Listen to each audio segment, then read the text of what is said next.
快点，过来看一下，看平衡轴异响是怎么响的。这个是一个雷克萨斯的平衡轴异响。我们就来听一下这个汉兰达的声音，也是差不多。挂档，加点油试一下，你看，有那个哒这种声音。这种80%、90%都是平衡轴的异响。今天又换了3个平衡轴，现在我们来看一下它是怎么坏的。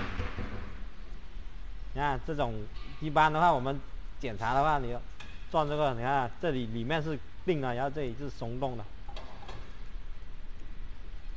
这种就是平衡轴坏了，我们要换原厂了。今天又搞定了3台。又到下班时间了，关注主页看更多的汽车故障案例。